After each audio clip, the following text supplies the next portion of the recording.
본 영상은 특정 인물이나 실제 사건을 단정하거나 재현한 것이 아닙니다. 사연의 본질과 메시지를 전달하기 위한 스토리 콘텐츠입니다. 구독자 여러분, 다시 찾아주셔서 감사합니다. 오늘은 한 통의 전화로 시작된 이야기를 들려드리려 합니다. 30년을 살았습니다. 아침마다 남편의 양복을 다리고 저녁마다 밥상을 차리고 시어머니의 구박을 웃음으로 넘기며 살았던 30년이었습니다. 그것이 사랑이라고 믿었습니다. 그것이 옳은 삶이라고 믿었습니다. 그런데 어느 날 밤 남편의 가방에서 낯선 휴대폰 하나가 나왔습니다. 그 화면 속에는 명숙이 알던 남편이 없었습니다. 전혀 다른 세상이 펼쳐져 있었습니다. 여러분, 세상에 이보다 더 깊은 배신이 있을까요? 30년을 바친 사람에게 빈손으로 나가라는 말을 듣는 것이 말입니다. 하지만 오늘의 주인공 윤명숙은 울지 않았습니다. 무너지지 않았습니다. 다음 날 아침 남편의 넥타이를 고쳐 매주며 환하게 웃었습니다. 그리고 남편의 뒷모습이 공항 너머로 사라지는 순간 전화기를 꺼내 들었습니다. 48시간. 그것이 30년을 되돌려 봤는데 걸린 시간이었습니다. 지금부터 들려드릴 이야기는 단순한 복수 이야기가 아닙니다. 배신 앞에서 무너지는 대신 자신을 되찾은 한 여성의 이야기입니다. 그리고 탐욕이 결국 무엇을 남기는지에 대한 이야기이기도 합니다. 끝까지 함께 해주세요. 좋아요와 구독 버튼, 그리고 알림 설정까지 눌러주시면 다음 이야기도 가장 먼저 만나실 수 있습니다. 자, 이제 시작합니다. 챕터 1 웃는 얼굴 뒤에서 밤 11시가 넘은 시각이었습니다. 강남의 고급 아파트 거실에는 조명 하나 켜지지 않았습니다. 64살의 윤명숙은 남편 박성철의 서류 가방을 소파 위에 올려놓고 보조 배터리를 찾고 있었습니다.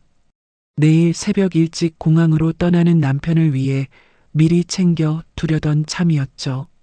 가방 안쪽 지퍼칸에 손이 닿는 순간 손끝에 낯선 물건이 잡혔습니다.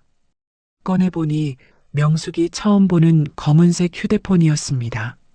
명숙은 잠시 그것을 들여다보다가 화면을 눌렀습니다. 비밀번호도 잠금도 없이 화면이 바로 열렸습니다. 화면 가득 문자 알림이 쌓여 있었습니다. 발신인 이름은 소율이었습니다. 명숙은 천천히 스크롤을 내리기 시작했습니다. 처음에는 손가락이 움직이는지도 몰랐습니다. 문자 하나하나가 눈에 들어올 때마다 숨이 조금씩 막혀왔습니다. 사진들이 나왔습니다. 요트 위에서 찍힌 사진, 고급 레스토랑에서 찍힌 사진, 명숙이 한 번도 가보지 못한 호텔방에서 찍힌 사진들이었습니다. 사진 속 여자는 40살쯤 되어 보였고 언제나 박성철의 곁에 딱 붙어 있었습니다. 그러다 영상 하나가 나왔습니다.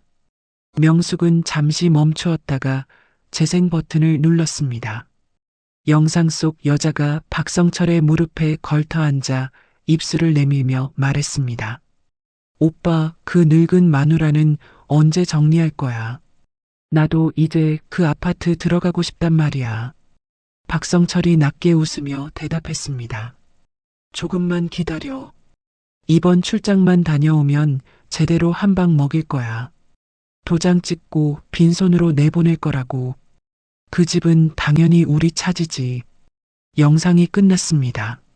명숙은 휴대폰을 내려다보았습니다. 손이 떨리지 않았습니다. 눈물이 흐르지 않았습니다. 그저 가슴 한가운데가 뚝 잘려나간 것 같은 느낌만 있었습니다. 명숙은 소파에 내려앉아 어둠 속에서 그대로 밤을 보냈습니다. 30년이었습니다. 아침마다 남편의 양복을 다리고 저녁마다 반찬을 새로 만들고 시어머니 박현자에게 무시를 당해도 웃고 넘기며 살았던 30년이었습니다. 37년 교단에 섰던 명숙이었지만 남편 앞에서는 언제나 한 발 물러섰습니다. 그것이 사랑이라고 믿었습니다. 새벽 4시가 되었을 때 명숙은 자리에서 일어나 아버지 사진이 놓인 책상 앞에 앉았습니다. 사진 속 윤기수 회장은 환하게 웃고 있었습니다. 명숙은 그 얼굴을 오래 바라보았습니다. 아버지가 살아계실 때 늘 하시던 말씀이 귓가에 떠올랐습니다. 명수가 적 앞에서 눈물은 가장 쓸모없는 것이란다. 고통은 냉철함으로 바꾸고 증오는 완벽한 계획으로 만들어야 해. 명숙은 눈을 감았다가 떴습니다. 그리고 조용히 결심했습니다. 이튿날 아침 6시 명숙은 누구보다 일찍 일어났습니다. 박성철이 가장 좋아하는 된장찌개를 끓이고 고등어를 굽고 나물을 무쳤습니다. 평소보다 반찬이 2가지 더 많은 아침상이 차려졌습니다. 그런 다음 다리미를 꺼내 박성철의 남색 양복을 천천히 다렸습니다. 소매 끝, 깃, 등판 한 줄씩 눌러가며 단 하나의 주름도 남기지 않았습니다.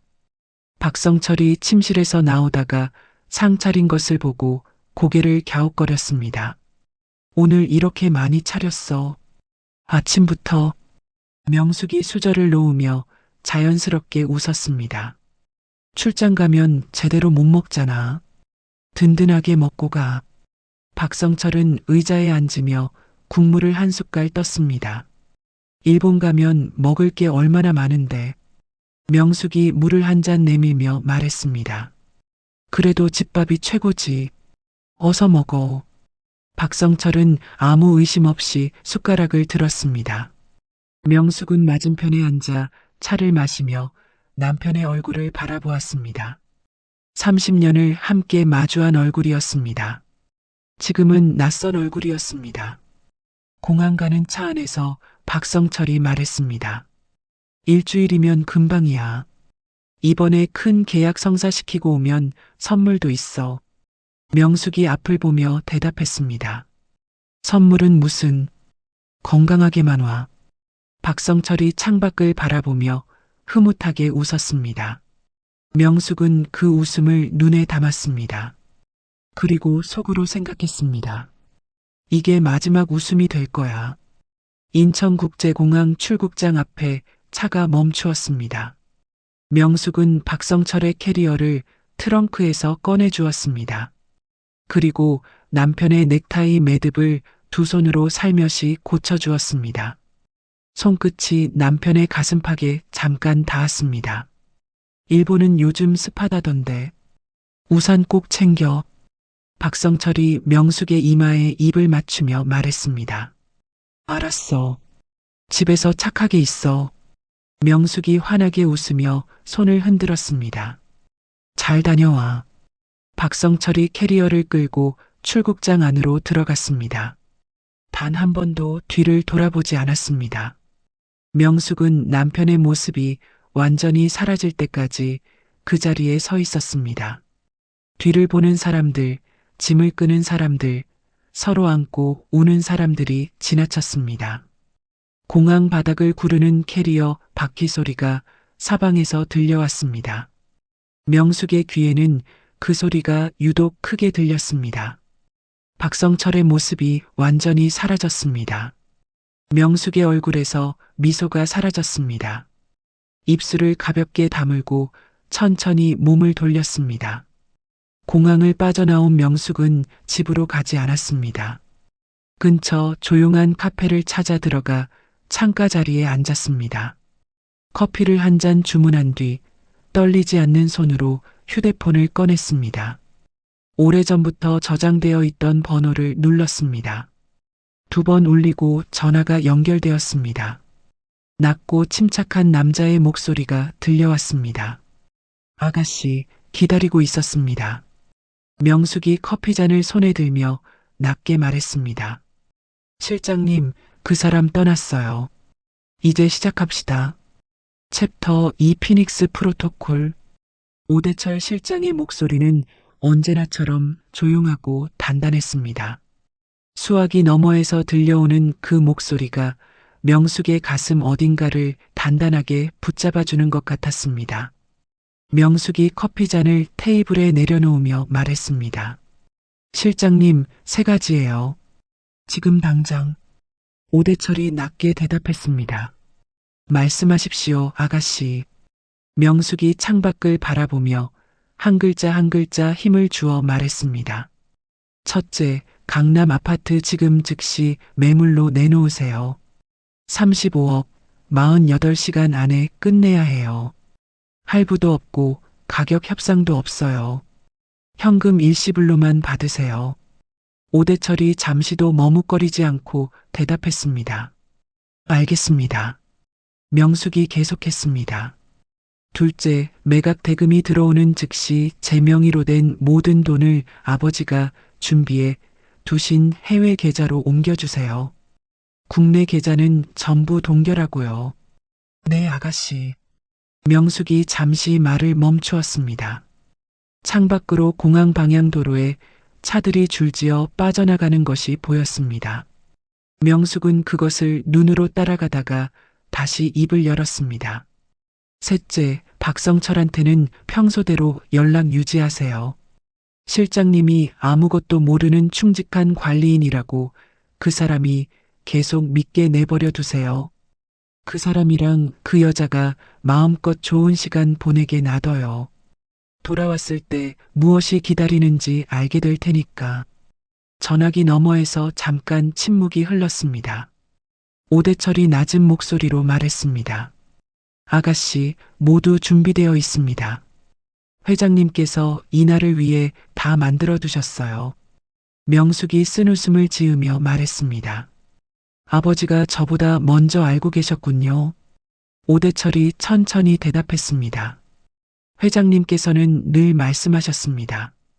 아가씨는 정이 많은 사람이라 언젠가는 사랑 때문에 크게 상처받을 날이 올 거라고요. 그날이 오면 제가 반드시 아가씨 곁에 있어야 한다고 신신당부하셨습니다. 명숙은 아무 대답도 하지 않았습니다.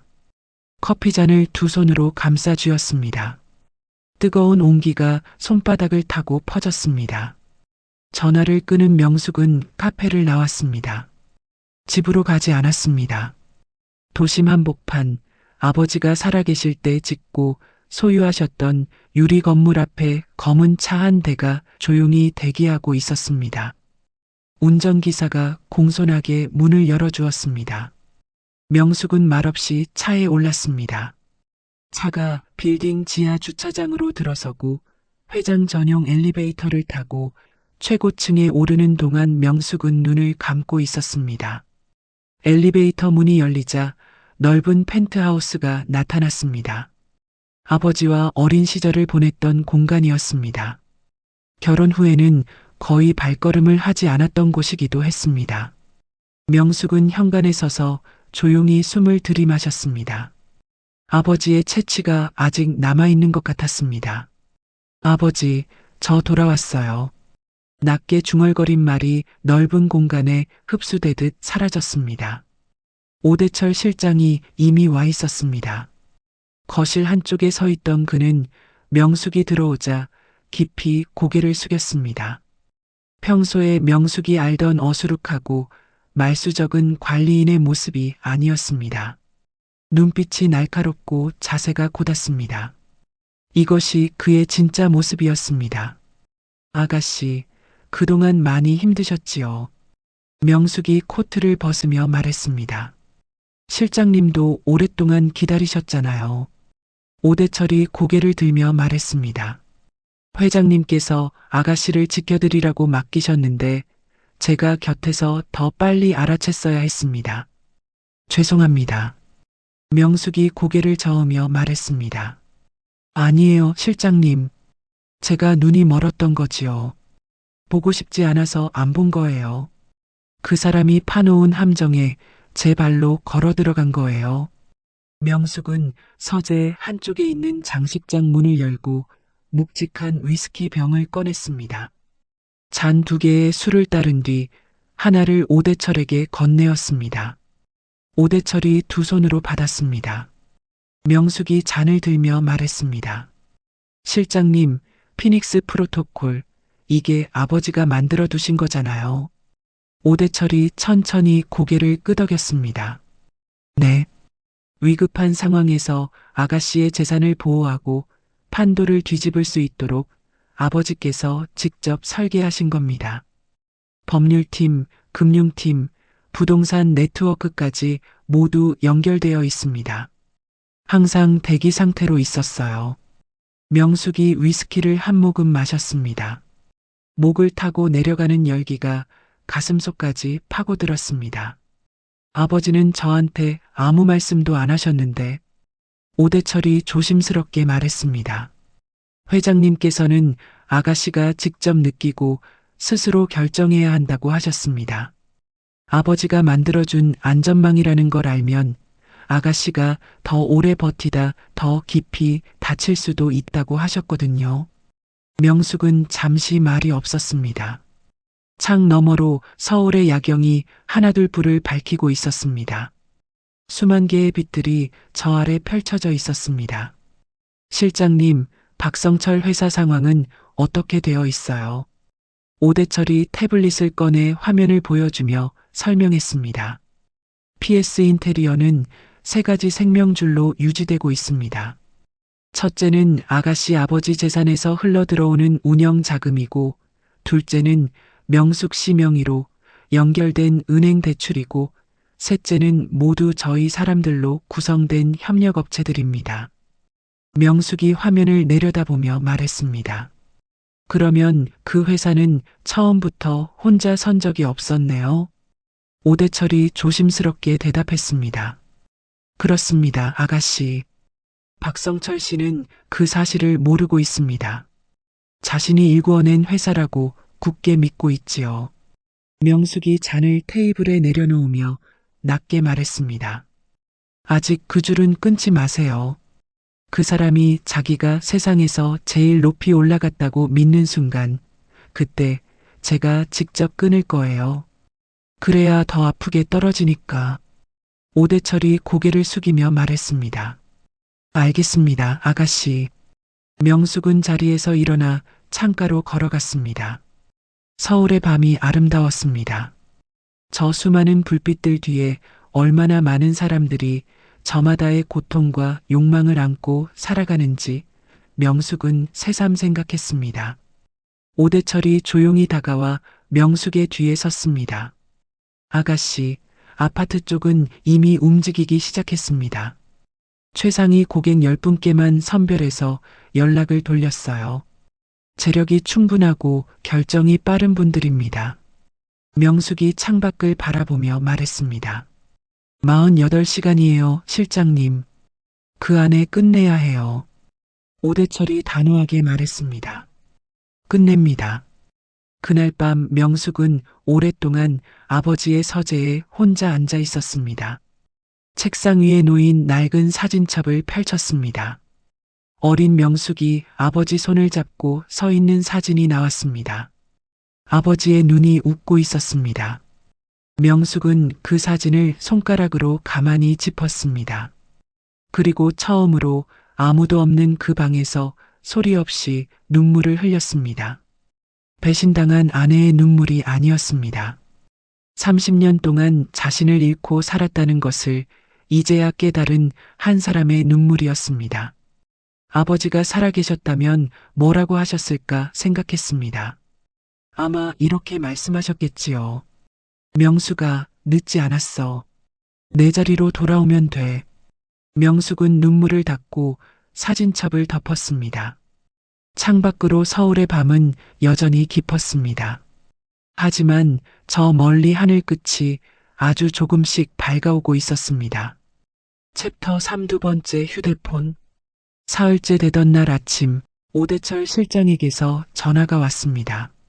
명숙이 수화기를 들자마자 오대철이 낮은 목소리로 말했습니다. 아가씨, 드릴 말씀이 있습니다. 직접 뵙고 말씀드려도 될까요? 명숙이 커튼을 걷으며 말했습니다. 지금 올라오세요. 30분 뒤 펜트하우스 거실에 앉은 오대철은 서류 봉투 하나를 테이블 위에 올려놓았습니다. 명숙이 눈으로 그것을 가리키며 물었습니다. 뭐예요? 오대철이 조심스럽게 입을 열었습니다. 어제 저녁에 PS 인테리어 격리 직원한테서 연락이 왔습니다. 김미래 씨라고 28살 된 아가씨입니다. 저한테 직접 찾아왔어요. 명숙이 찻잔을 내려놓으며 말했습니다. 그 직원이 왜요? 오대철이 봉투를 밀어주며 말했습니다. 2년 동안 혼자 모아온 겁니다. 장부가 이상하다는 걸 입사하자마자 알아챘는데 아무도 믿어줄 것 같지 않아서 혼자 사진 찍고 기록해 두었다고 하더군요. 명숙이 봉투를 열었습니다. 사진들이 쏟아졌습니다. 영수증 사진, 이체 내역 캡처, 계약서 사본들이었습니다. 명숙은 한 장씩 천천히 들여다보았습니다. 빨간색 스포츠카 구매 영수증이 있었습니다. 법인 카드로 결제되어 있었고 금액은 4억 원이었습니다. 장부에는 차량 임대 비용으로 기록되어 있었습니다. 다음 장은 시계 구매 내역이었습니다. 2억 원이 넘는 명품 시계였고 역시 법인 카드였습니다. 장부에는 중요 고객 접대비라고 적혀 있었습니다. 명숙은 아무 말 없이 계속 넘겼습니다. 오피스텔 계약서가 나왔습니다. 강남에 있는 고급 오피스텔이었습니다. 계약금 5억 원이 PS 인테리어 계좌에서 직접 빠져나가 있었습니다. 명의는 한소율이었습니다. 마지막 장은 이체 내역이었습니다. 매달 정기적으로 빠져나가는 돈이었는데 수신 계좌 이름이 박현자로 되어 있었습니다. 명숙이 그 종이를 손에 든 채 잠시 움직이지 않았습니다. 시어머니 박현자의 얼굴이 떠올랐습니다. 명숙의 요리가 맛없다고 했던 박현자, 명숙의 친정이 볼품없다고 했던 박현자, 명숙 앞에서 아들 자랑만 늘어놓던 박현자였습니다. 그 입으로 먹고 살고 있었던 것이었습니다.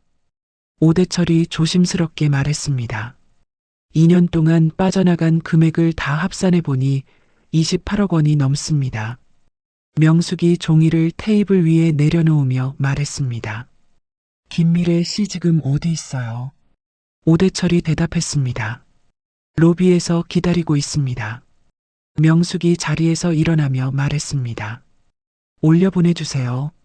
잠시 뒤 엘리베이터 문이 열리고 젊은 여자가 들어왔습니다. 단발머리에 베이지색 코트를 입은 김미래는 명숙을 보자마자 꾸벅 허리를 숙였습니다. 눈이 빨갛게 부어 있었습니다. 아마 어젯밤을 뜬 눈으로 지샌 것 같았습니다. 명숙이 소파를 가리키며 말했습니다. 앉아요. 김미래가 조심스럽게 앉으며 말했습니다. 이사장님, 제가 이래도 되는 건지 많이 고민했어요. 사장님이 제 직속 상관이고 저는 그냥 평범한 직원이니까요. 근데 이건 아닌 것 같아서요. 명숙이 김미래의 맞은편에 앉으며 말했습니다. 고민하면서도 이걸 2년 동안 혼자 모아둔 거잖아요. 김미래가 손을 무릎 위에서 꼭 쥐며 말했습니다. 혼자 갖고 있는 것도 이상한 것 같았어요. 그냥 버리자니 너무 억울하고 그렇다고 어디다 가져가야 할지도 몰랐고요. 근데 오 실장님이 생각났어요.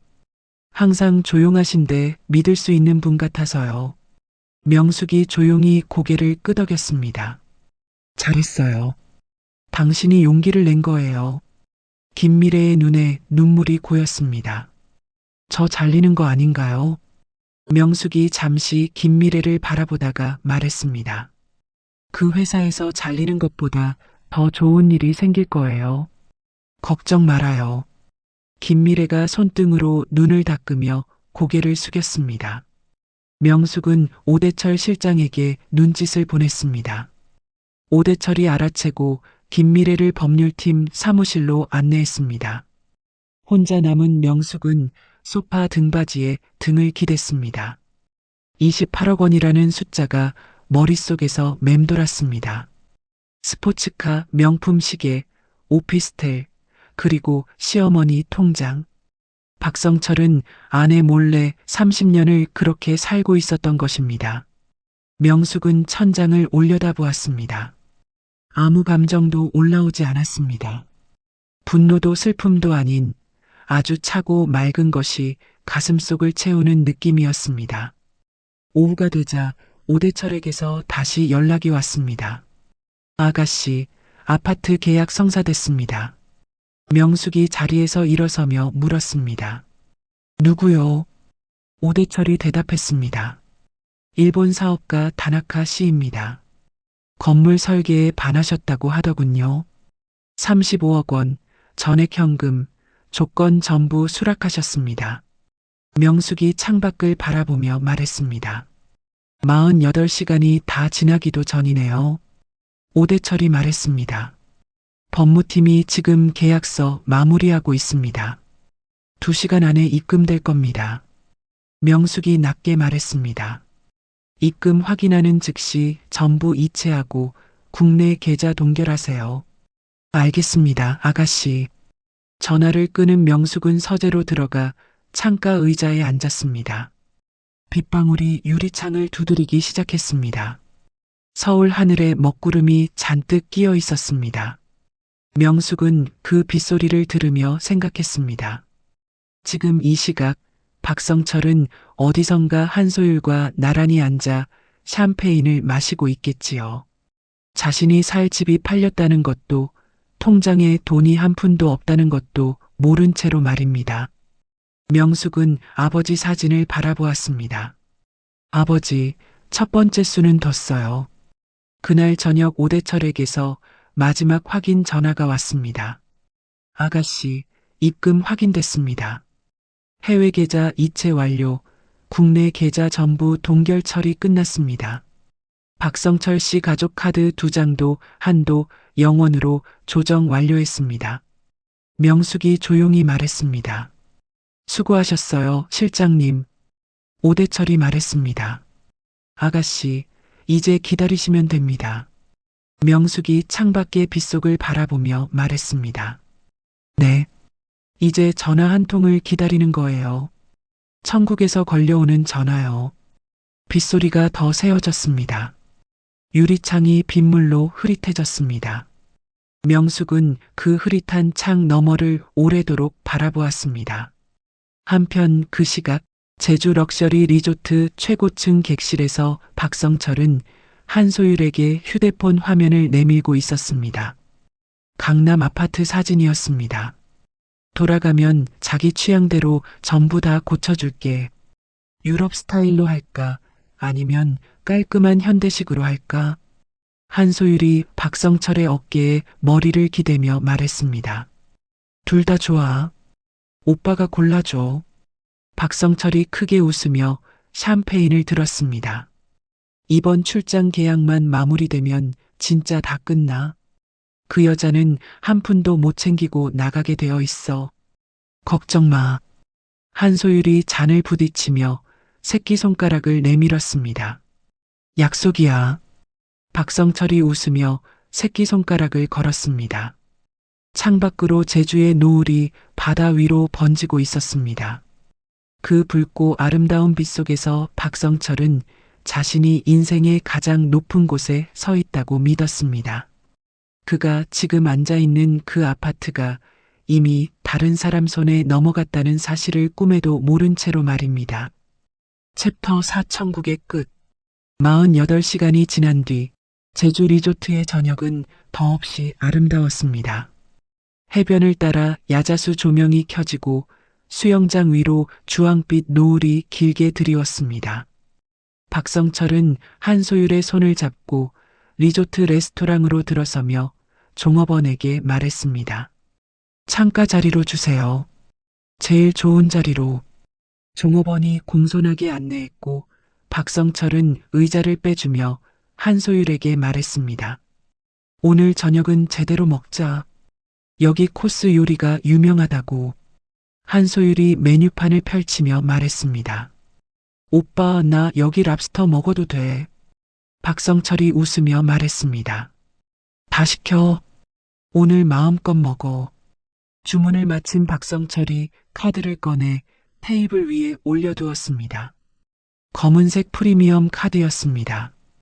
그것을 내려다보는 박성철의 얼굴에는 여유와 자신감이 가득했습니다. 음식이 나오기 전 박성철이 와인을 주문하려고 종업원을 불렀습니다. 종업원이 카드를 들고 계산대로 갔다가 잠시 후 돌아왔습니다. 표정이 조심스러웠습니다. 손님 죄송한데요. 카드 승인이 안 됩니다. 박성철이 이마를 찌푸리며 말했습니다. 다시 해봐요. 기계 오류 아닌가요? 종업원이 다시 시도했지만 결과는 같았습니다. 단말기에서 짧고 날카로운 오류음이 울렸습니다. 박성철이 다른 카드를 꺼내 내밀었습니다. 이걸로 해봐요. 역시 승인이 나지 않았습니다. 박성철의 얼굴에서 웃음기가 사라졌습니다. 한소율이 고개를 갸웃거리며 말했습니다. 오빠 왜 그래? 박성철이 손을 들어 한소율을 제지하며 말했습니다. 잠깐만. 박성철은 자리에서 일어나 구석으로 걸어가 은행 고객센터 번호를 눌렀습니다. 연결음이 길게 이어지다가 상담원이 받았습니다. 박성철이 낮은 목소리로 말했습니다. 카드 승인이 안 되는데요. 이유가 뭡니까? 상담원의 목소리는 담담했습니다. 고객님, 확인해 보겠습니다. 본인 확인 먼저 해주시겠어요? 몇 가지 확인 절차가 끝나고 상담원이 말했습니다. 고객님, 현재 고객님이 사용하시는 가족카드 2장 모두 주 카드 소지자이신 윤명숙 고객님의 요청으로 사용이 중지된 상태입니다. 모든 거래가 차단되어 있어요. 박성철의 손이 천천히 굳어졌습니다. 윤명숙이 요청했다고요? 네, 그렇습니다. 박성철이 목소리를 낮추며 말했습니다. 공동 계좌는요? 거기는 어떻게 됐어요? 상담원이 잠시 확인하고 대답했습니다. 공동 계좌 역시 동결 처리가 되어 있습니다. 잔액은 0원이고요. 박성철이 입술을 꽉 물었습니다. 잔액이 0원이라고요? 거기 있던 돈은 어디로 간 겁니까? 이체 완료된 상태인데 이체 장소는 개인정보 보호사항이라 알려드리기 어렵습니다. 죄송합니다. 전화가 끊겼습니다. 박성철은 그 자리에서 한동안 움직이지 못했습니다. 등줄기를 타고 서늘한 것이 흘렀습니다. 제주의 밤 공기는 여전히 따뜻했지만 박성철은 추위를 느꼈습니다. 한소율이 자리에서 일어나 다가왔습니다. 오빠 뭐야? 어떻게 된 거야? 박성철이 한소율을 보지 않은 채 말했습니다. 오대철한테 전화해야 해. 오대철에게 전화를 걸었습니다. 2번 울리고 연결되었습니다. 박성철이 목소리를 죄어들며 말했습니다. 김 기사님, 집에 무슨 일 있어요? 지금 카드가 다 막혀버렸어요. 오대철이 천천히 대답했습니다. 아, 사장님. 저는 이제 거기서 일을 안 합니다. 박성철이 미간을 구겼습니다. 일을 안 한다니요. 그게 무슨 소리예요? 오대철이 말했습니다. 사모님께서 지난주에 아파트를 파셨거든요. 새 주인분이 들어오셨는데 저는 거기서 필요가 없어졌습니다. 박성철의 입에서 말이 나오지 않았습니다. 주먹이 조여들었습니다. 아파트를 팔아? 누가 그걸 팔아요? 그 여자가 혼자 어떻게? 오대철이 조용하게 말했습니다. 35억 원에 다 팔리셨더라고요. 저도 그냥 고용된 사람이라 자세한 건 잘 모릅니다. 사모님께서 떠나시면서 사장님이 돌아오시면 다른 곳을 알아보시는 게 좋겠다고 전해 달라고 하셨어요. 전화가 끊겼습니다. 박성철이 들고 있던 휴대폰이 손에서 미끄러졌습니다. 바닥에 떨어진 휴대폰 화면이 깜빡거렸습니다. 박성철은 그것을 주우려다 멈추었습니다. 한소율이 팔을 잡으며 말했습니다. 오빠 말 좀 해봐. 진짜 어떻게 된 거야? 박성철이 한소율을 쳐다보았습니다. 눈이 충혈되어 있었습니다. 집이 팔렸어. 한소율의 눈이 커졌습니다. 뭐라고? 그 여자가 집을 팔아버렸어. 통장 돈도 다 없앴고. 한소율이 한 발 물러서며 말했습니다. 그럼 지금 우리 계산할 돈이 없다는 거야. 박성철이 대답하지 못했습니다. 한소율의 얼굴에서 표정이 지워졌습니다. 아까까지 환하게 웃던 얼굴이 아니었습니다. 박성철이 리셉션으로 뛰어갔습니다. 직원에게 빠르게 말했습니다. 302호 계산해 주세요. 빨리요. 직원이 금액을 확인하며 말했습니다. 2천만 원입니다. 카드로 하시겠어요? 박성철이 카드를 내밀었습니다. 단말기 오류음이 울렸습니다. 다른 카드를 내밀었습니다. 역시 오류음이었습니다. 직원이 당황한 표정을 감추며 말했습니다. 손님, 카드 발급 은행에 연락해 보시겠어요? 옆에 서 있던 다른 투숙객들이 힐끗 쳐다보았습니다. 박성철의 얼굴이 붉게 달아올랐습니다. 박성철은 지인들에게 닥치는 대로 전화를 걸었습니다. 아무도 받지 않거나 받아도 짧게 끊었습니다. 오래 알고 지낸 사업 동료 하나가 겨우 전화를 받았습니다. 성철아, 나 이미 들었어. 미안한데 나도 상황이 어렵다. 통화는 30초도 되지 않아 끝났습니다. 이틀이 지났습니다. 리조트 측은 미결제 금액이 쌓이자 박성철과 한소율의 외출을 제안했습니다. 방 안의 미니바는 봉인되었고 룸서비스도 중단되었습니다. 생수와 식사 한 끼만 하루 2번 들어왔습니다. 방 안의 공기가 달라졌습니다. 처음 이틀은 박성철이 방법을 찾겠다며 전화를 붙들고 있었고 한소율은 소파에 앉아 손톱을 뜯으며 기다렸습니다. 하지만 사흘째 되던 날 아침 한소율은 아무 말 없이 캐리어를 꺼내 짐을 챙기기 시작했습니다. 박성철이 일어나며 말했습니다. 지금 뭐 하는 거야? 한소율이 서랍을 열며 대답했습니다. 보면 모르겠어. 짐 싸는 거잖아. 박성철이 다가서며 말했습니다. 어디 가려고? 지금 나간다고 해결되는 게 아무것도 없어. 한소율이 옷을 개며 말했습니다. 오빠, 나 이런데 못 있어. 이건 내가 원하던 게 아니야. 박성철이 한소율의 팔을 잡으며 말했습니다. 소율아, 한국 가기만 하면 다 해결할 수 있어. 내가 분명히. 한소율이 팔을 빼며 박성철을 똑바로 쳐다보았습니다. 오빠, 회사 돈이랑 집이랑 전부 그 여자 건지 알았어. 오빠한테 원래 아무것도 없었던 거잖아. 박성철이 입을 열었다가 닫았습니다. 한소율이 캐리어 지퍼를 올리며 말했습니다. 미안한데 나는 내 앞날 챙겨야 해. 바로 그때 방문이 열렸습니다. 키가 크고 배가 나온 중년 남자가 들어섰습니다. 머리부터 발끝까지 고급 옷을 걸친 남자였습니다. 남자가 한소율에게 말했습니다. 자기야, 다 됐어. 가자. 한소율이 캐리어를 끌며 남자의 팔에 손을 얹었습니다. 박성철은 말을 잃고 그 장면을 바라보았습니다. 남자가 테이블 위에 두툼한 달러 뭉치를 던지며 말했습니다. 청구서는 내가 대신 내주지. 좋은 일 한다 치고. 문이 닫혔습니다.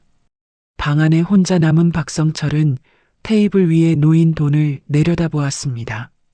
그 돈뭉치가 자신에게 던져진 동전 같았습니다. 바닥에 주저앉았습니다. 두 손으로 얼굴을 감쌌습니다. 결국 박성철은 그 돈으로 호텔비를 치르고 저가 항공사 이코노미 표 한 장을 겨우 구했습니다. 비즈니스석도 아니었고 직항도 아니었습니다. 경유를 2번 하는 편도 표였습니다. 공항 대합실에서 금속 의자에 앉아 기다리는 동안 박성철은 야구 모자를 눌러 쓰고 고개를 숙였습니다. 주변을 오가는 사람들 중 아는 얼굴이 있을까 두려웠습니다. 며칠 전만 해도 넥타이를 메고 공항 라운지에서 커피를 마시던 자신이었습니다.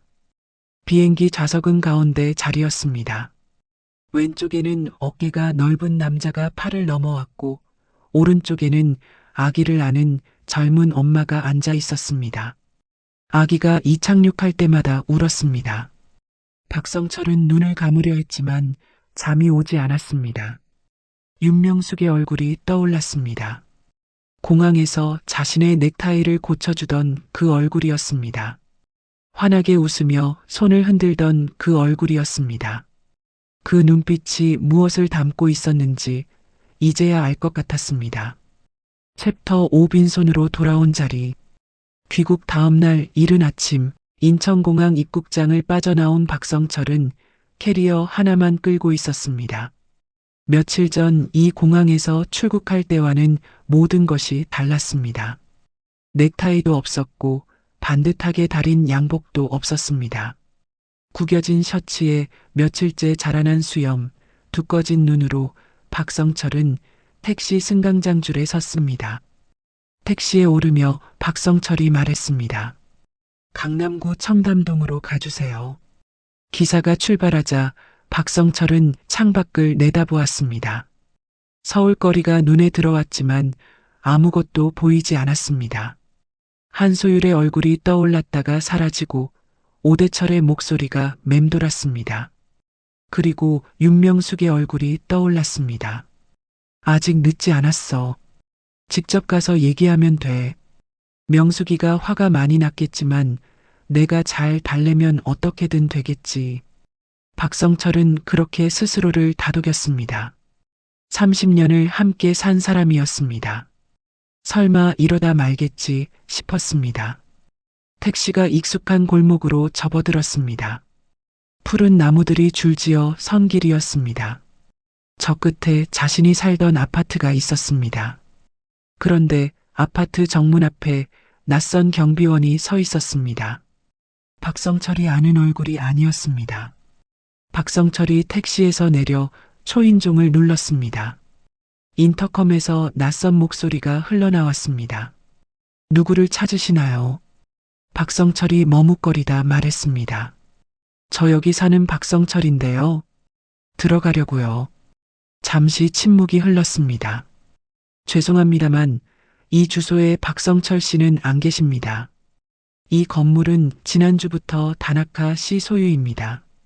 잘못 찾아오신 것 같네요. 박성철이 인터컴을 향해 목소리를 높였습니다. 무슨 소리예요? 여기가 제 집이라고요. 30년을 여기서 살았어요. 잠시 후 작은 문이 열리고 제복을 입은 경비원이 나왔습니다. 젊고 단단한 인상의 남자였습니다. 선생님, 저는 이 건물세 경비원입니다. 건물은 지난주에 매매가 완료되었고 현재 새 주인께서 입주해 계십니다. 박성철 씨나 윤명숙 씨는 이 건물과 관계가 없으십니다. 박성철이 경비원의 팔을 잡으며 말했습니다. 잠깐만요. 제 짐이 안에 있어요. 제 물건들이 다 있다고요. 경비원이 조심스럽게 팔을 빼며 말했습니다. 이미 정리가 됐습니다. 돌아가 주십시오. 문이 닫혔습니다. 박성철은 굳게 닫힌 철문 앞에 서 있었습니다. 햇살이 쨍쨍했지만 눈앞이 아득했습니다. 발이 떨어지지 않았습니다. 30년이었습니다. 아침마다 저 문을 열고 나갔다가 저 문으로 돌아오던 30년이었습니다. 이제 저 문은 자신과 아무 관계가 없었습니다. 박성철은 천천히 몸을 돌렸습니다. 그리고 다음으로 향한 곳은 회사였습니다. PS 인테리어가 한 층을 통째로 쓰고 있던 강남의 오피스 빌딩이었습니다. 박성철은 엘리베이터를 타고 올라가며 생각했습니다. 집은 잃었어도 회사는 내 거야. 직원들이 있고 진행 중인 프로젝트도 있어. 거기서부터 다시 시작하면 돼. 엘리베이터 문이 열렸습니다. 복도가 어두웠습니다. 항상 환하게 불이 켜져 있고 직원들이 오가던 복도가 텅 비어 있었습니다. 박성철이 빠른 걸음으로 유리문 앞에 섰습니다. 문이 잠겨 있었습니다. 안을 들여다보니 책상과 의자들은 그대로였지만 사람이 한 명도 없었습니다. 컴퓨터 화면들이 꺼져 있었습니다. 직원들의 개인 물건들이 사라져 있었습니다. 유리문에 종이 한 장이 붙어 있었습니다. 박성철이 가까이 다가가 읽었습니다. 구조조정을 위한 임시 휴업 안내. 예측 불가능한 상황에 따라 PS 인테리어는 전면적인 구조조정을 위해 임시 휴업에 들어갑니다. 박성철이 고개를 들었습니다. 그 자리에 굳어버렸습니다. 그때 복도 저쪽에서 빌딩 경비원이 다가왔습니다. 나이 지긋한 남자였는데 박성철을 보더니 미심쩍은 눈으로 물었습니다. 거기서 뭐 하세요? 박성철이 돌아보며 말했습니다. 저 여기 사장인데요. 회사에 무슨 일이 있었는지 알고 싶어서요. 경비원이 박성철을 위아래로 훑어보더니 말했습니다. 어제 부도 났어요. 다 나갔고요. 박성철이 한 걸음 다가서며 말했습니다. 부도라니요. 제가 사장인데 제가 모르게 어떻게 부도가 납니까? 경비원이 어깨를 으쓱하며 말했습니다. 나는 모르죠. 근데 어제 아주 단정하게 차려입은 여자분이 변호사 2명이랑 왔어요. 서류 보여주면서 사장님이 직접 모든 지분을 포기하셨다고 했거든요. 다 합법적인 서류였고 관리사무소도 다 확인했어요. 박성철이 두 손을 들어 관자놀이를 눌렀습니다. 지분 포기 서류가 어떻게 있어요? 내가 그런 거 서명한 적 없는데. 경비원이 무심하게 말했습니다. 나는 보여준 서류만 확인한 거지 그 속사정까지는 몰라요. 경비원이 돌아갔습니다. 박성철은 유리문을 두 손으로 내리쳤습니다. 쿵, 쿵 소리가 텅 빈 복도에 울렸습니다. 서아은, 이 독한 여자. 목이 쉰 소리가 나왔습니다. 박성철은 유리문에 이마를 갖다 댔습니다. 자신의 이름이 새겨진 사장 명패가 책상 위에 뒤집어져 있는 것이 보였습니다. 빌딩 밖으로 나온 박성철은 방향을 잃고 걸었습니다. 갈 곳이 없었습니다. 돌아갈 집이 없었고 앉을 사무실이 없었고 부를 수 있는 사람이 없었습니다. 오후 햇살이 따가웠습니다. 박성철은 캐리어를 끌며 인도 위를 걸었습니다. 지나가는 사람들이 이상하게 쳐다보는 것 같았습니다. 결국 박성철은 멈춰서서 휴대폰을 꺼냈습니다. 손이 떨렸습니다. 전화를 걸었습니다. 2번 울리고 어머니 박현자가 받았습니다. 박성철이 입을 열었습니다. 엄마. 그 한마디에 목이 막혔습니다. 왜 무슨 일이야? 박성철이 낮게 말했습니다. 엄마, 나 다 잃었어. 수화기 너머에서 잠시 침묵이 흘렀습니다. 그리고 박현자의 목소리가 들렸습니다. 뭐라고? 그게 무슨 소리야? 박성철이 길 한쪽에 쪼그려 앉으며 말했습니다. 집도 없어. 회사도 없어. 돈도 없어. 엄마, 나 어떡해. 수화기 너머에서 박현자가 숨을 들이켰습니다. 그리고 목소리가 바뀌었습니다. 울음이 섞인 소리가 아니었습니다. 불길처럼 일어나는 분노의 소리였습니다. 그 독한 여자가 이렇게 나왔어. 내가 그럴 줄 알았어. 처음부터 그 여자는 믿으면 안 된다고 했잖아. 박성철이 아무 말도 하지 않았습니다.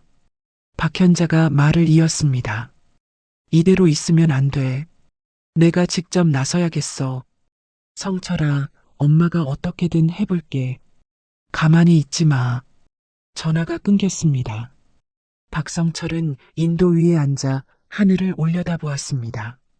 파랗고 맑은 하늘이었습니다. 한편 그 시각 펜트하우스 거실에서 명숙은 오대철 실장과 마주 앉아 있었습니다. 오대철이 태블릿 화면을 보여주며 말했습니다. 아가씨, 박성철 씨가 공항에서 귀국했고 아파트 앞에 갔다가 회사 앞에 갔다가 지금은 연락이 두절된 상태입니다. 명숙이 차를 한 모금 마시며 말했습니다. 부모님한테 연락했겠죠. 오대철이 고개를 끄덕였습니다. 아마도요. 박현자 씨 성격상 가만히 있지는 않을 겁니다. 명숙이 찻잔을 내려놓으며 말했습니다. 그래요. 그분들이 움직여야 이 연극이 제대로 마무리가 되니까 오대철이 조심스럽게 물었습니다. 혹시 아가씨, 너무 힘드시지는 않으신가요? 명숙이 오대철을 바라보았습니다. 그리고 잠시 생각하다가 말했습니다. 실장님, 저 30년 동안 교단에 섰잖아요. 아이들한테 항상 말했어요. 자기가 한 일에는 반드시 책임이 따른다고요. 저는 지금 그걸 가르치고 있는 거예요. 다만 교실이 좀 넓어졌을 뿐이지요. 오대철이 고개를 숙이며 작게 웃었습니다. 명숙은 창밖을 바라보았습니다. 서울의 오후 햇살이 빌딩 유리창에 반사되어 눈부시게 쏟아졌습니다. 챕터 6 마지막 연극. 다음 날 아침 이른 시각, 태화 자산운용 빌딩 앞 인도에 낯선 소란이 일었습니다. 출근 시간대라 빌딩 주변으로 사람들이 오가고 있었습니다. 그 한가운데에 박현자가 나타났습니다. 낡고 해진 옷을 입은 박현자는 빌딩 정문 앞 대리석 바닥에 털썩 주저앉았습니다. 머리는 빗지 않은 채였고 얼굴에는 아무것도 바르지 않았습니다. 박현자는 두 주먹으로 바닥을 쿵쿵 내리치며 목청껏 소리를 질렀습니다. 억울해서 못 살겠어요. 돈 많고 배경 있는 며느리가 우리 가족을 거리에 내앉혔어요. 세상에 이런 법이 어디 있어요. 박현자의 날카로운 울음소리가 거리에 울려 퍼졌습니다. 지나가던 사람들이 하나둘 발걸음을 멈추었습니다. 박현자의 남편 박수관이 옆에 서서 손으로 눈가를 닦으며 목맨 소리로 말했습니다. 우리는 그저 평범한 사람들입니다. 시골에서 아들 하나 믿고 살아왔는데 이렇게 한순간에 모든 걸 잃게 될 줄 누가 알았겠습니까? 박성철이 어머니 곁에 무릎을 꿇었습니다. 눈물이 뺨을 타고 흘렀습니다. 목소리는 떨렸고 표정은 무너져 있었습니다. 하은아, 나와줘. 나 잘못했어. 하지만 이렇게까지 하면 안 되잖아. 우리 가족이 뭘 그렇게 잘못했어. 군중이 점점 불어났습니다. 카메라를 든 사람들이 생겨났습니다. 수군거리는 소리가 커졌습니다. 태화 부회장이 시댁 식구들을 저렇게 만들었다는 거야. 불쌍하다. 저 할머니 좀 봐. 돈 있는 집은 원래 저래. 박현자는 군중이 모이는 것을 보자 더욱 힘을 내어 울었습니다. 목소리가 더 커지고 손이 더 세게 바닥을 쳤습니다. 자신들의 연극이 효과를 발휘하고 있다고 믿었습니다. 한편 그 시각 최고층 펜트하우스 보안 모니터 화면에는 빌딩 앞 상황이 그대로 잡혀 있었습니다. 명숙은 오대철 실장과 나란히 화면을 바라보았습니다. 오대철이 말했습니다. 제가 내려가서 정리하겠습니다. 명숙이 고개를 저으며 말했습니다. 놔두세요. 오대철이 명숙을 바라보았습니다. 명숙이 화면 속 박현자를 보며 말했습니다. 저분들이 저 연극을 하고 싶어서 여기까지 올라왔잖아요. 관객도 모였고 무대도 섰어요. 그런데 실장님, 연극이 진짜 재미있으려면 예상치 못한 장면이 나와야 하지 않겠어요? 오대철이 잠시 명숙의 얼굴을 보다가 조용히 물었습니다. 어떻게 하시겠습니까? 명숙이 자리에서 일어나며 말했습니다. 지금 당장 주요 언론사 기자들 전부 여기로 불러주세요. 15분 후에 태화 자산운용 긴급기자 회견을 열 겁니다. 오대철의 눈이 잠깐 커졌다가 이내 단단해졌습니다. 알겠습니다, 아가씨. 명숙은 옷장으로 걸어갔습니다. 와인색 정장을 꺼내 들었습니다. 천천히 입고 단추를 잠갔습니다. 거울 앞에 서서 화장을 고쳤습니다. 눈 가장자리에 힘을 주었습니다. 입술에 색을 올렸습니다. 거울 속 자신을 바라보았습니다. 30년 동안 남편 뒤에 서서 웃던 얼굴이 아니었습니다. 처음으로 자기 자신의 얼굴이었습니다. 명숙이 낮게 말했습니다. 이제 내 차례야. 15분 뒤 태화 자산운용 빌딩 로비는 순식간에 달라졌습니다. 수십 명의 기자들이 카메라와 마이크를 들고 몰려들었습니다.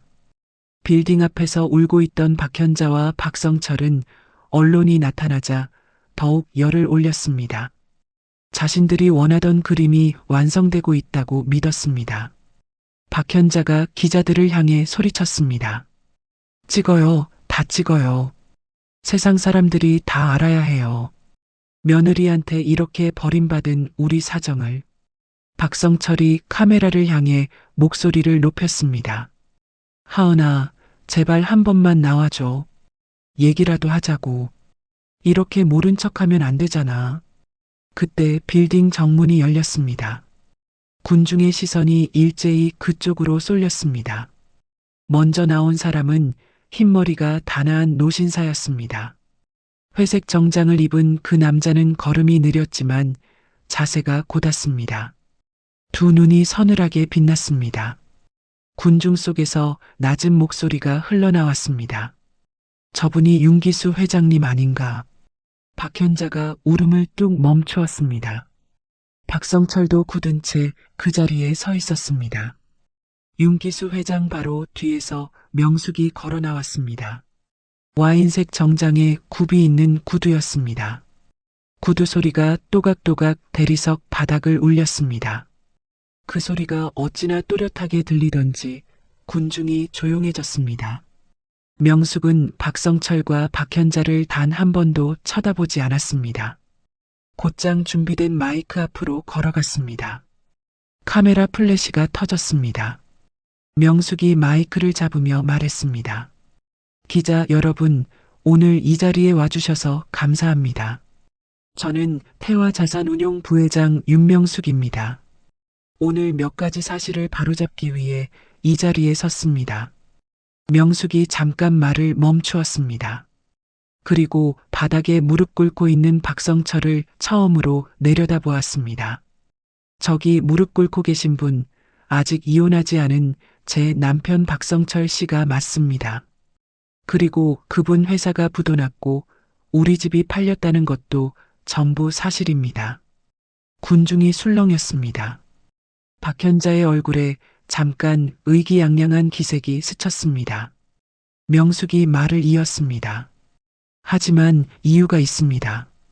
오대철이 뒤쪽 스크린에 신호를 보냈습니다. 빌딩 외벽에 설치된 대형 화면이 환하게 켜졌습니다. 명숙이 스크린을 가리키며 말했습니다.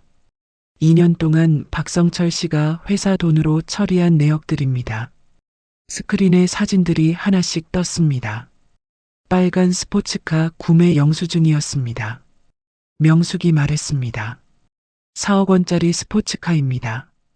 회사 법인 카드로 결제했고 장부에는 차량 임대비로 올렸습니다. 다음 사진이 떴습니다. 명숙이 말했습니다. 2억 원이 넘는 시계입니다. 역시 법인 카드로 결제했고 고객 접대비로 처리했습니다. 다음 화면이 바뀌었습니다. 강남 오피스텔 계약금 5억 원입니다. 회사 계좌에서 직접 빠져나갔고 명의는 내연녀 한소율 씨입니다. 한소율이라는 이름이 나오는 순간 카메라들이 일제히 박성철에게 향했습니다. 박성철은 고개를 들지 못했습니다. 스크린이 다시 바뀌었습니다. 이번에는 이체 내역표였습니다. 명숙이 말했습니다. 매달 정기적으로 빠져나간 돈입니다. 수신 계좌 이름은 박현자입니다. 시어머니 계좌로 2년 동안 꾸준히 보낸 돈입니다. 박현자가 벌떡 일어서려다가 다리에 힘이 풀려 다시 주저앉았습니다. 명숙이 마이크를 고쳐 잡으며 말했습니다. 2년 동안 박성철 씨가 회사에서 빼돌린 돈을 합산하면 28억 원이 넘습니다. 회견장이 조용해졌습니다. 기자들의 손이 빠르게 움직였습니다. 윤기수 회장이 앞으로 나왔습니다. 마이크를 잡은 그의 목소리는 낮고 힘이 있었습니다. 나는 박성철 씨가 사장으로 있던 그 회사를 만든 사람이요. 내 딸이 선택한 사람이 어떤 사람인지 알고 싶었소. 그래서 자리를 주었고 돈을 댔고 길을 열어주었소. 그는 그 모든 것을 이용해 내 딸을 배신했소. 회장이 잠시 박성철을 바라보았습니다. 나는 자네가 그 자리에서 제대로 서기를 바랐어. 그 기회로 진짜 자네 것을 만들기를 바랐어. 하지만 자네는 어떻게 했나? 박성철이 입술을 달싹였지만 아무 말도 나오지 않았습니다. 윤기수 회장이 명숙의 어깨에 손을 얹으며 말했습니다. 이제 내 딸이 자기 자리로 돌아올 시간이요. 명숙이 마이크를 다시 잡았습니다. 오늘 이 자리에서 발표합니다. 이 시간부로 박성철 씨는 PS 인테리어 사장직에서 공식 해임됩니다. 회사의 모든 활동은 중단됩니다. 명숙이 잠시 말을 멈추었습니다. 그리고 천천히 말을 이었습니다. 저는 이 자리에서 누군가를 모욕하려는 게 아닙니다. 거짓과 탐욕 위에 쌓은 것은 반드시 무너진다는 것을 말씀드리는 겁니다. 그것이 오늘 제가 여러분께 드리는 유일한 말씀입니다. 명숙이 마이크를 내려놓았습니다. 바로 그 순간 빌딩 바깥에서 경찰차 한 대가 조용히 멈추었습니다. 제복을 입은 경찰 2명이 내려 군중을 해치고 박성철에게 다가갔습니다. 경찰이 박성철 앞에 서며 말했습니다. 박성철 씨, 업무상 횡령 및 사기 혐의로 고발이 접수되었습니다. 동행해 주시겠습니까? 박성철이 천천히 고개를 들었습니다. 명숙을 바라보았습니다. 그 눈에는 분노도 원망도 없었습니다. 텅 비어 있었습니다. 박성철이 말없이 두 손을 내밀었습니다. 차가운 수갑이 채워졌습니다. 박현자가 소리를 질렀습니다. 내 아들, 내 아들. 박현자가 그 자리에서 앞으로 쓰러졌습니다. 박수관이 황급히 아내를 붙잡았습니다. 경찰에 이끌려 걸어가던 박성철이 명숙 앞을 지나갔습니다. 명숙은 움직이지 않았습니다. 두 사람의 눈이 마주쳤습니다. 박성철의 눈에 가득한 것은 뒤늦은 후회였습니다. 그것이 무엇인지 명숙도 알았습니다. 하지만 명숙은 아무 말도 하지 않았습니다. 그저 앞을 보았습니다. 박성철이 경찰차에 올랐습니다. 문이 닫혔습니다. 차가 천천히 빌딩 앞을 빠져나갔습니다. 기자 회견장에 남은 사람들은 한동안 움직이지 않았습니다. 카메라들이 여전히 돌아가고 있었습니다. 명숙은 마이크 앞에서 물러나 아버지 곁으로 걸어갔습니다. 윤기수 회장이 낮은 목소리로 말했습니다. 수고했다, 명숙아. 명숙이 아버지의 팔을 살며시 잡으며 말했습니다. 아버지, 오시지 않으셔도 됐는데요. 윤기수 회장이 딸의 손을 가볍게 두드리며 말했습니다. 이 자리에 내가 없으면 안 되지. 아버지가 있어야 할 자리였어. 명숙이 고개를 숙였습니다. 눈이 조금 뜨거워졌습니다. 하지만 눈물은 흘리지 않았습니다. 오대철이 다가와 조용히 말했습니다. 아가씨, 들어가시죠. 명숙이 한 번 더 빌딩 앞 광장을 돌아보았습니다. 바닥에 주저앉아 있는 박현자와 박수관이 보였습니다. 군중이 서서히 흩어지고 있었습니다. 카메라들이 하나둘 내려졌습니다. 연극이 끝났습니다. 무대가 비어가고 있었습니다. 명숙은 아버지와 함께 빌딩 안으로 걸어 들어갔습니다. 자동문이 열리고 닫혔습니다. 바깥의 소음이 잦아들었습니다. 엘리베이터 안에서 명숙은 아무 말도 하지 않았습니다. 위층으로 올라가는 동안 조용했습니다. 유리 엘리베이터 너머로 서울의 거리가 아래로 내려갔습니다. 명숙은 그 거리를 내려다보았습니다. 저기 어딘가에서 자신의 30년이 흘러갔다는 것을 생각했습니다. 이제 그 30년은 완전히 끝났습니다. 챕터 7 남은 것과 남겨진 것. 기자 회견이 끝난 지 사흘째 되던 저녁, 명숙은 오빠 윤기철과 함께 저녁을 먹고 있었습니다. 아버지가 살아계실 때 자주 오던 한식집이었습니다. 창가 자리에 나란히 앉아 된장찌개와 나물 반찬을 앞에 두고 있었습니다. 윤기철이 수저를 들며 말했습니다. 명수가 밥은 제대로 먹고 있어. 요즘에 명숙이 국물을 떠서 마시며 말했습니다. 먹고 있어. 오빠는 윤기철이 웃으며 말했습니다. 나야 잘 먹지. 근데 내 얼굴이 좀 많이 수척해 보인다. 명숙이 젓가락을 들며 말했습니다. 괜찮아. 좀 힘들었을 뿐이야. 이제 다 정리됐잖아. 윤기철이 소주를 한 잔 따르며 말했습니다. 다 정리됐다고 생각해. 내 마음은. 명숙이 잠시 젓가락을 내려놓았습니다. 창밖으로 저녁 거리에 불빛이 보였습니다. 솔직히 말할까? 시원하지가 않아. 통쾌하지도 않고. 윤기철이 잔을 들며 말했습니다. 그럼 뭐가 남아? 명숙이 천천히 대답했습니다. 그냥 오래된 짐 하나 내려놓은 것 같은 느낌이야. 무거웠는데 오래 들고 다니다 보니까 그게 짐인 줄도 몰랐어. 내려놓고 나서야, 아, 내가 이걸 들고 있었구나 싶은 거지. 윤기철이 잔을 부딪히며 말했습니다. 그래, 그게 맞는 거야. 두 사람이 잔을 기울였습니다. 명숙이 다시 젓가락을 들려는 순간이었습니다. 윤기철이 갑자기 왼손으로 가슴 왼쪽을 짚었습니다. 명숙이 오빠를 바라보며 말했습니다. 왜? 어디 불편해? 윤기철이 이마에 땀을 닦으며 말했습니다. 아니, 좀 이상한 것 같아. 가슴이. 명숙이 자리에서 일어서며 오빠의 얼굴을 들여다보았습니다. 안색이 창백했습니다. 이마에 식은땀이 맺혀 있었습니다. 눈이 흐릿해지고 있었습니다.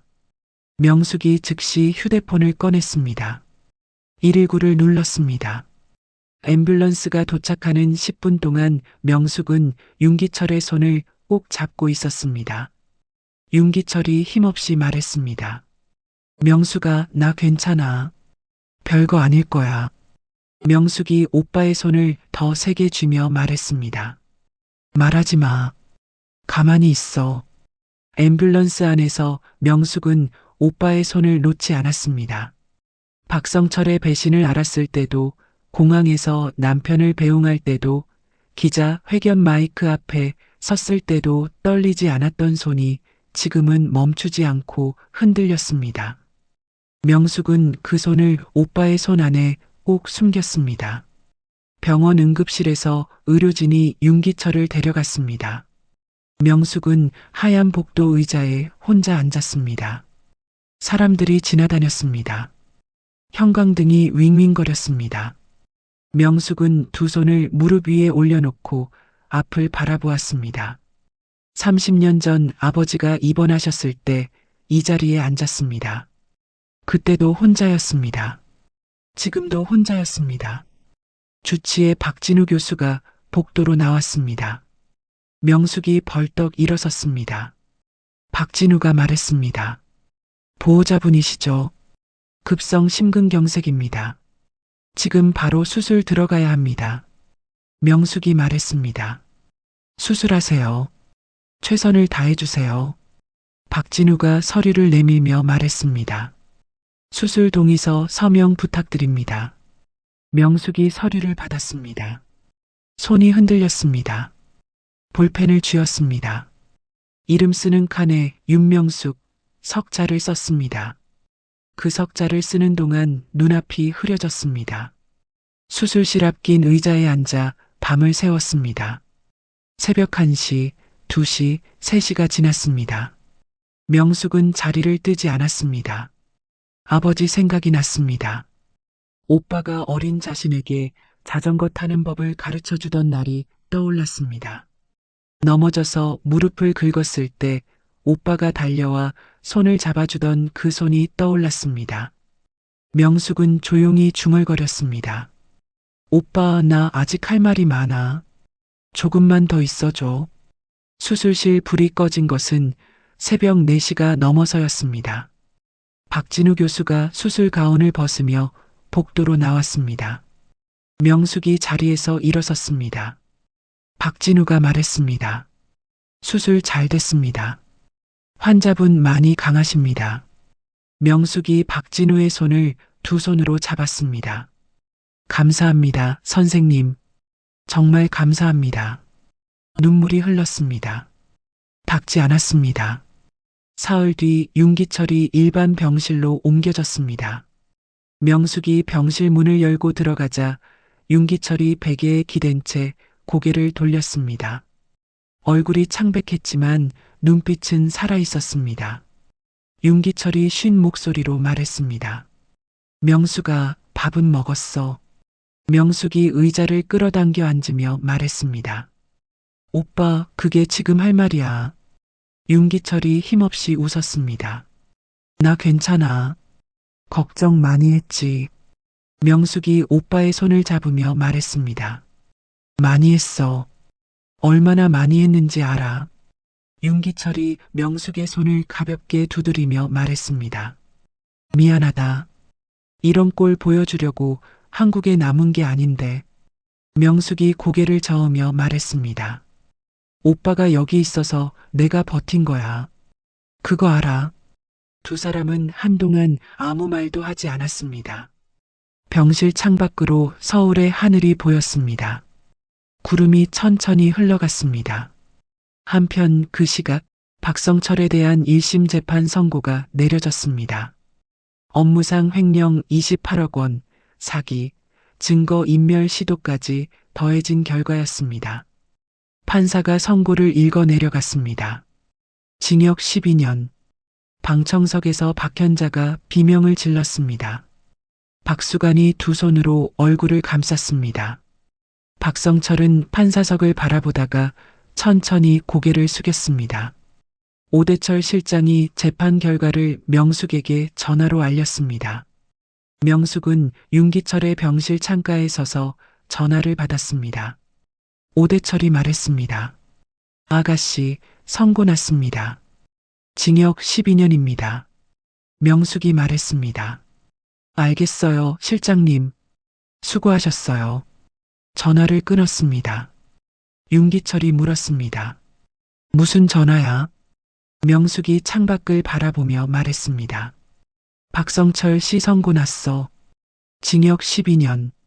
윤기철이 잠시 있다가 말했습니다. 어때? 속이 시원해. 명숙이 대답했습니다. 아까 말했잖아, 오빠. 시원하지가 않아. 그냥 끝났다는 느낌이야. 이혼 재판 당일 법원 복도에서 명숙은 오대철 실장과 함께 기다렸습니다. 잠시 후 경찰의 호송을 받으며 박성철이 들어왔습니다.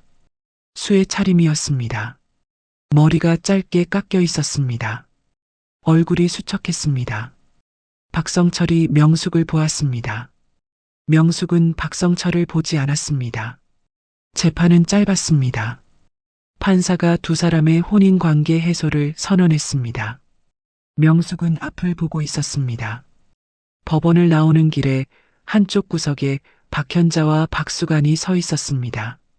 박현자는 몰라볼 만큼 쪼그라들어 있었습니다. 머리가 하얗게 새어 있었고 등이 굽어 있었습니다. 박수관은 벽에 기댄 채 텅 빈 눈으로 서 있었습니다. 명숙이 그들 앞에서 발걸음을 멈추었습니다. 박현자가 명숙을 보았습니다. 두 눈이 마주쳤습니다. 박현자가 먼저 시선을 피했습니다. 명숙이 핸드백에서 봉투 하나를 꺼냈습니다. 박현자에게 건네었습니다. 박현자가 봉투를 받으며 말했습니다. 이게 뭐야? 명숙이 말했습니다. 두 분이 지내실 방 6달치 보증금이에요. 이것으로 마지막입니다. 박현자가 봉투를 손에 쥔 채 아무 말도 하지 못했습니다. 눈가가 붉어졌습니다. 명숙이 몸을 돌렸습니다. 걷기 시작했습니다. 오대철이 조용히 옆에 나란히 걸으며 말했습니다. 아가씨, 왜 그러셨어요? 명숙이 앞을 보며 말했습니다. 저 때문이 아니에요. 저를 위해서 한 거예요. 오대철이 말했습니다. 무슨 말씀이신지. 명숙이 걸음을 멈추지 않으며 말했습니다. 증오를 들고 가는 삶이 얼마나 무거운지 이미 알거든요. 30년 동안 알면서 살았어요. 이제 그 무게는 더 이상 들고 싶지 않아요. 법원 건물을 빠져나왔습니다. 봄 햇살이 쏟아졌습니다. 명숙은 잠깐 눈을 감았다가 떴습니다. 햇살이 눈부셨습니다. 그날 저녁 명숙은 태어난 윤기철과 함께 아버지가 살아계실 때 자주 가던 그 한식집으로 다시 갔습니다. 똑같은 창가 자리였습니다. 윤기철이 소주를 한 잔 따르며 말했습니다. 아버지가 보셨으면 좋았을 텐데. 명숙이 잔을 들며 말했습니다. 보셨을 거야, 오빠. 항상 보고 계시잖아. 두 사람이 잔을 부딪혔습니다. 소리가 맑게 났습니다. 창밖으로 서울의 밤거리가 흘러갔습니다. 사람들이 오갔습니다. 불빛이 반짝였습니다. 명숙은 그 불빛들을 바라보았습니다. 저 빛들 뒤에도 저마다의 삶이 있겠지 생각했습니다. 기쁨도 있고 슬픔도 있고 배신도 있고 용서도 있는 살들이. 명숙이 잔을 내려놓으며 말했습니다. 오빠, 나 재단 만들려고. 윤기철이 고개를 들며 말했습니다. 재단. 명숙이 말했습니다. 나처럼 혼자 남겨진 여자들 다시 시작해야 하는데 어디서부터 해야 할지 모르는 여자들 도와주고 싶어. 내가 겪어봤으니까. 그 막막함이 얼마나 큰지. 윤기철이 잠시 명숙을 바라보다가 말했습니다. 아버지 닮았네, 너. 명숙이 웃으며 말했습니다. 그 말이 제일 좋은 말이야, 오빠. 윤기철이 잔을 다시 들며 말했습니다. 그럼 내가 도와야지. 심장이 좀 말썽이긴 해도 머리는 아직 멀쩡하거든. 명숙이 웃었습니다. 오랜만에 나온 웃음이었습니다. 억지로 만들어낸 웃음이 아니었습니다. 챕터 8 새벽은 언제 나온다. 이혼 판결 2달 후 윤명숙의 하루는 새벽 6시에 시작되었습니다. 알람 없이 눈이 떠졌습니다. 37년 교직 생활이 몸에 새겨놓은 습관이었습니다. 명숙은 천천히 자리에서 일어나 주방으로 걸어갔습니다. 커피 한 잔을 내렸습니다. 따뜻한 잔을 두 손으로 감싸 쥐고 아버지 책상 앞에 앉았습니다. 창밖으로 서울의 새벽 하늘이 짙은 남색에서 서서히 밝아오고 있었습니다. 이 시간이 명숙은 좋았습니다. 오롯이 자신만의 시간이었습니다. 남편의 아침 식사를 준비하느라 허둥대던 아침이 아니었습니다. 누군가의 눈치를 보지 않아도 되는 아침이었습니다. 명숙이 커피잔을 내려놓고 서류를 펼쳤습니다. 재단 설립 서류였습니다. 명숙과 아버지 재단이라는 이름이 인쇄되어 있었습니다. 명숙이 그 이름을 손가락으로 가만히 짚었습니다. 공증사무소에서 마지막 도장을 찍던 날 공증인이 물었습니다. 재단 이름이 특이하네요. 어떤 의미예요? 명숙이 웃으며 대답했습니다. 아버지가 저를 위해 준비해 두신 것들로 만든 재단이거든요. 당연히 함께 이름을 올려야죠. 재단 설립 기자 회견 날이 왔습니다. 명숙은 준비된 연설문을 들고 단상에 올랐습니다. 기자들이 앉아 있었습니다. 카메라들이 켜져 있었습니다. 명숙은 연설문을 한번 내려다보았습니다. 그리고 옆으로 내려놓았습니다. 마이크를 잡고 말했습니다. 저는 30년을 사랑했습니다. 온 마음을 다해서요. 그 사람이 원하는 아내가 되려고 제가 원하는 것들을 하나씩 내려놓았습니다. 그게 사랑이라고 믿었거든요. 명숙이 잠시 말을 멈추었습니다.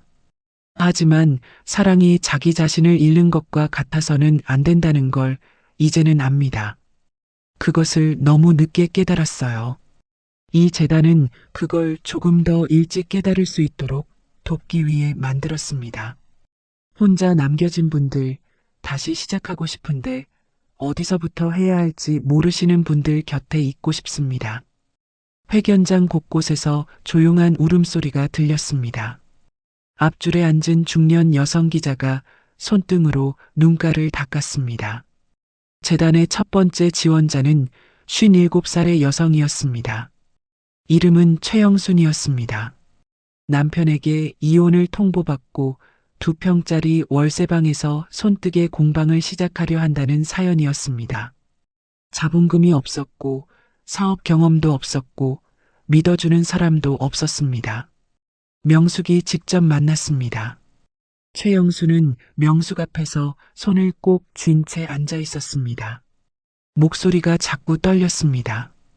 제가 잘할 수 있을지 모르겠어요. 나이도 많고 아는 것도 없고. 명숙이 최영순의 손을 가볍게 잡으며 말했습니다. 저도 64세 다시 시작했어요. 늦은 게 아니에요. 시작이 늦었을 뿐이에요. 최영순이 두 손으로 얼굴을 감쌌습니다. 어깨가 들썩였습니다. 한참을 울었습니다. 명숙은 아무 말 없이 옆에 있었습니다. 등을 두드려주지도 않았습니다. 그냥 곁에 있었습니다. 그것으로 충분했습니다. 어느 날 오후 명숙의 휴대폰에 문자가 왔습니다. 김미래였습니다. 이사장님, 저 독립했어요. 작은 세무사 사무실 열었습니다.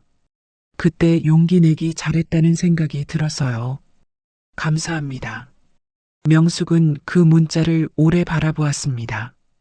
2년 동안 혼자 증거를 모아온 28살의 아가씨가 이제 자기 이름을 건 사무실을 열었습니다. 명숙이 문자를 저장하며 혼자 웃었습니다. 매주 일요일 아침이면 명숙과 윤기철은 한강변을 걸었습니다. 수술 후 의사가 가벼운 운동을 권했고 명숙이 함께 걷자고 했습니다. 어느 일요일 아침 두 사람이 강변길을 걷고 있었습니다. 강물이 햇빛을 받아 반짝였습니다. 윤기철이 말했습니다. 명수가 아버지가 돌아가시기 전에 나한테 이런 말씀을 하셨어. 명숙이는 너무 일찍 어른이 됐다고. 그래서 어리광을 피울 줄을 몰랐다고. 명숙이 앞을 보며 말했습니다. 그런 말씀을 하셨어. 윤기철이 말했습니다. 응. 그러면서 나한테 부탁하셨어. 내가 힘들 때 내가 곁에 있어 달라고. 명숙이 걸음을 멈추지 않으며 말했습니다. 오빠 있어줬어. 충분히.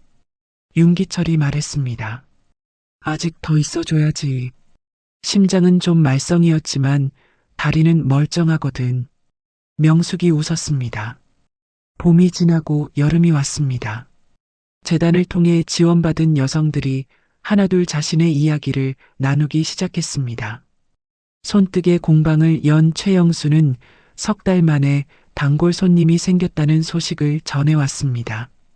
55살에 꽃집을 시작한 여성은 동네에서 제일 예쁜 꽃집이 됐다며 사진을 보내왔습니다. 어떤 분은 이런 말을 남겼습니다. 이사장님 이야기 듣고 제가 다시 일어났어요. 이사장님도 그렇게 힘드셨는데 저 정도는 아무것도 아니구나 싶었어요. 명숙은 그 말을 읽으며 생각했습니다. 37년 교단에서 가르쳤지만 이것이 진짜 가르침인 것 같다고. 말로 한 것이 아니라 삶으로 한 것이니까. 어느 주말 오후 명숙은 혼자 차를 몰았습니다. 특별히 어딘가로 가려던 것은 아니었습니다. 그런데 차가 익숙한 길로 접어들었습니다. 청담동이었습니다. 명숙은 자신도 모르게 왔다는 것을 알아챘지만 그냥 계속 달렸습니다. 푸른 나무들이 줄지어 선 길이 나왔습니다. 길 건너편에 차를 세웠습니다. 아파트가 보였습니다. 새 주인이 살고 있는 그 건물이었습니다. 명숙은 시동을 끄지 않은 채 그 건물을 바라보았습니다. 어떤 감정이 올라올 줄 알았습니다. 그런데 아무것도 오지 않았습니다. 분노도 아쉬움도 그리움도 없었습니다. 그냥 오래된 사진을 꺼내보는 것 같았습니다. 눈물 많은 페이지였지만 이미 넘어간 페이지였습니다. 명숙이 창문을 살짝 내렸습니다. 봄바람이 차 안으로 들어왔습니다. 명숙은 그 바람을 잠시 느꼈습니다. 그리고 시동을 걸었습니다. 한편 그 시각 오대철 실장에게 전해진 소식들이 있었습니다.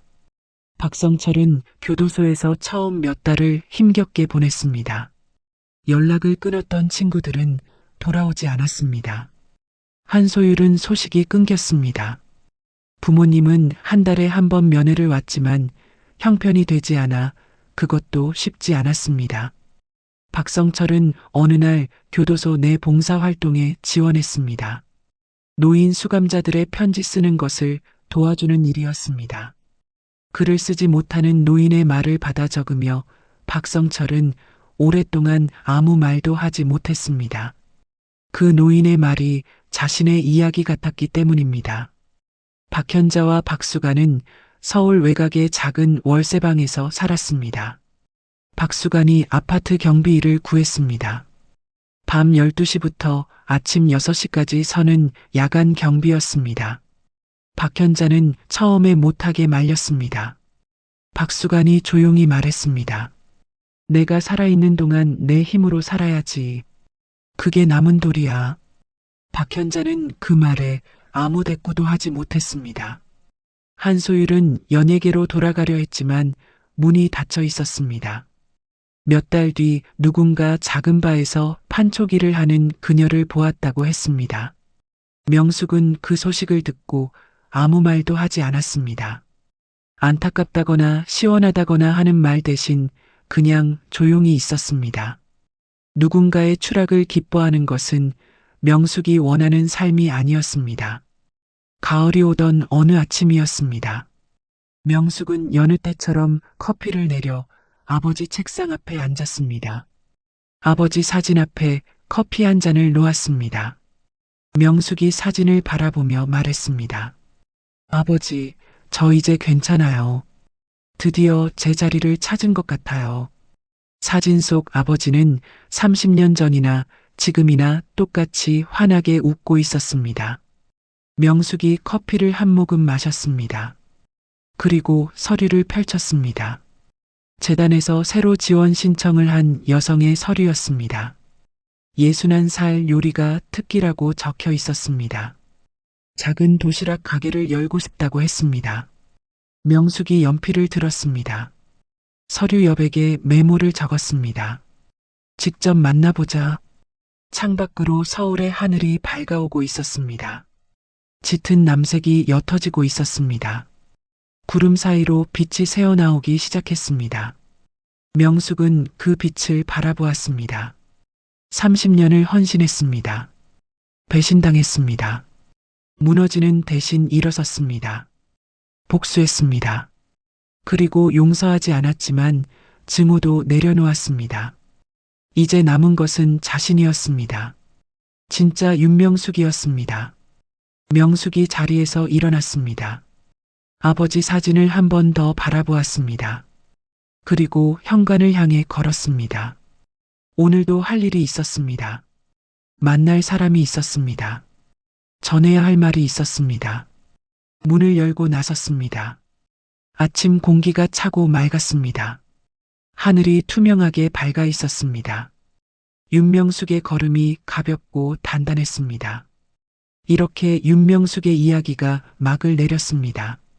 30년을 헌신했고 배신당했고 그럼에도 무너지지 않았던 한 여성의 이야기였습니다. 끝까지 함께 해주셔서 진심으로 감사드립니다. 오늘 이 이야기를 통해 우리가 함께 생각해 볼 것들이 있습니다. 첫 번째입니다. 사랑은 자기 자신을 잃는 것이 아닙니다. 명숙은 30년 동안 남편이 원하는 아내가 되기 위해 자신이 원하는 것들을 하나씩 내려놓았습니다. 그것이 헌신이라고 믿었습니다. 하지만 진정한 사랑은 두 사람이 서로를 존중하며 함께 자라는 것입니다. 한쪽이 주기만 하고 한쪽이 받기만 하는 관계는 사랑이 아니라 이용입니다. 사랑하되 자기 자신을 잃지 마십시오. 여러분이 가진 가장 소중한 것은 바로 여러분 자신이니까요. 두 번째입니다. 탐욕은 반드시 대가를 치릅니다. 박성철은 아내의 사랑도 장인의 신뢰도 주어진 기회도 전부 자신의 욕심을 채우는 도구로 사용했습니다. 한소율은 사랑 대신 안락한 삶을 선택했습니다. 박현자는 아들의 잘못을 알면서도 눈을 감았습니다. 그 결과가 어땠는지 우리는 오늘 이야기에서 똑똑히 보았습니다. 거짓과 탐욕 위에 쌓은 것은 아무리 높이 올라가도 반드시 무너집니다. 하늘의 그물은 더딜 수는 있어도 결코 아무도 놓치지 않습니다. 세 번째입니다. 아버지 윤기수 회장의 사랑을 기억해 주십시오. 그는 딸에게 돈을 남긴 것이 아니었습니다. 딸이 스스로의 두 발로 설 수 있는 힘을 남겼습니다. 자녀가 넘어지는 것을 막아주는 것이 부모의 사랑이 아닙니다.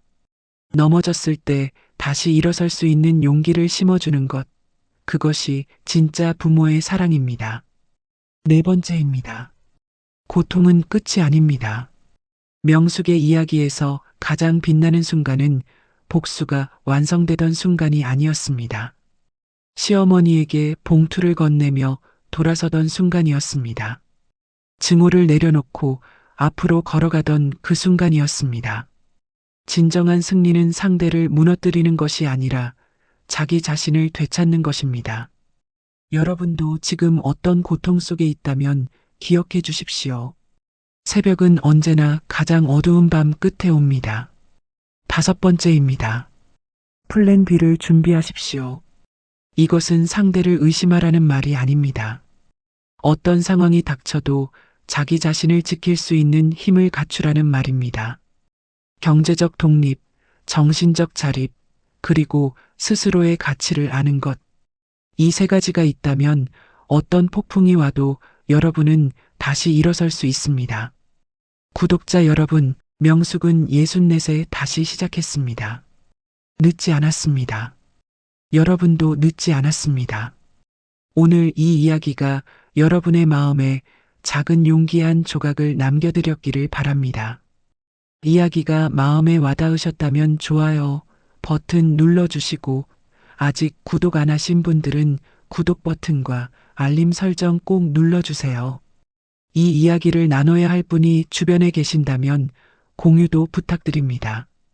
여러분 한 분 한 분의 응원이 편안한 노후 채널이 계속해서 이야기를 전할 수 있는 가장 큰 힘입니다.